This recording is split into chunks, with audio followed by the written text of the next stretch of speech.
Hi friends, நல்லா இருக்கீங்களா? இந்த நாளில் கூட மீண்டும் உங்களோடு பேசும்படி ஆண்டவர் கொடுத்த வார்த்தையை உங்கள் மத்தியில் கொண்டு வந்திருக்கிறேன். கர்த்தர் உங்களை ஆசீர்வதிப்பாராக.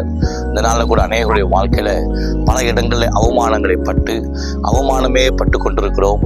அவமானத்தோடு வாழ்ந்து கொண்டிருக்கிறோம்.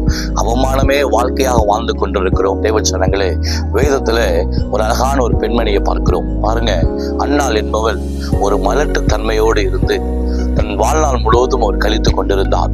பாருங்க, சுற்றியுள்ள ஜனங்கள் எல்லாம் அவரை கேவலப்படுத்தி கொண்டே இருந்தார்கள், அவமானப்படுத்தி கொண்டே இருந்தார்கள். அவள் ஒரு மலட்டு தன்மை உள்ளவர் என்று சொல்லி அவளை புறக்கணித்துக் கொண்டே இருந்தார்கள். பாருங்க தேவச்சனங்களே, அவள் ஒரு நாள் தீர்மானம் எடுத்தாள், இந்த அவமானத்துக்கு ஒரு முடிவு கட்டியாக வேண்டும், இந்த அவமானம் என்னை விட்டு நீங்க வேண்டும் என்று சொல்லி அவள் ஓட வேண்டிய இடம் நேரா மனுஷனிடத்துல ஓடல, ஆலோசனை சங்கத்துக்கு ஓடல, எந்த விதமான மருத்துவரை நோக்கி ஓடல.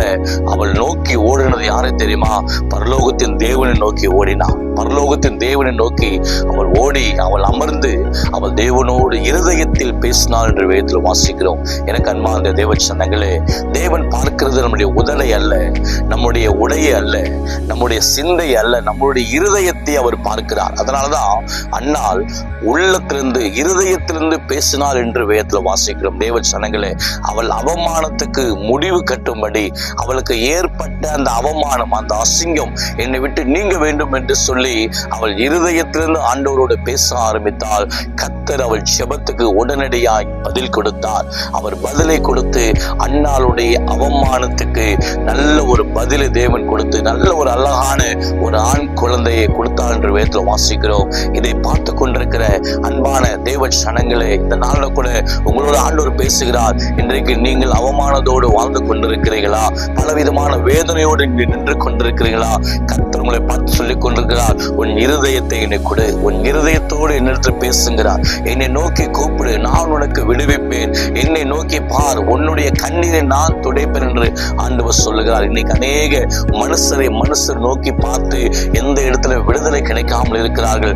நீங்கள் ஆண்டவரை நோக்கி பார்ப்பீர்களானால் நிச்சயமாக உங்களுடைய கண்ணீரை அவர் துடைப்பாருங்க. எனக்கு அன்பான தேவச்சனங்களே, நான் ஒன்று சொல்லுகிறேன், உங்களை பார்த்து புறம் கூறுகிறவர்களை பார்க்காதீங்க, உங்களை பார்த்து அவமானப்படுத்துவர்களை பார்க்காதீங்க. நீங்கள் செய்ய வேண்டிய காரியத்தை நீங்கள் தொடர்ந்து செய்து கொண்டிருங்க. அன்னாள் ஜெபத்துக்கு பதிலை கொடுத்தவர் நிச்சயமாகவே உன் ஜெபத்துக்கும் அவர் பதில் கொடுக்க வல்லமை உள்ள தேவனா இருக்கிறார்.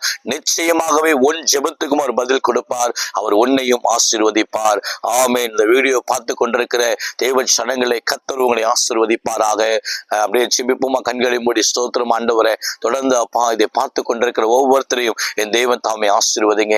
அவமானத்தோடு வாழ்கிறவர்களை, கண்ணீரோடு வாழ்கிறவர்களை என் கர்த்தர் ஆண்டவரே ஆனந்த களிப்பினால் தேவன் நிரப்பும்படியா ஜெபிக்கிறோம். ஆசீர்வதிங்கப்பா, பலப்படுத்துங்க, கிருபை செய்யுங்க.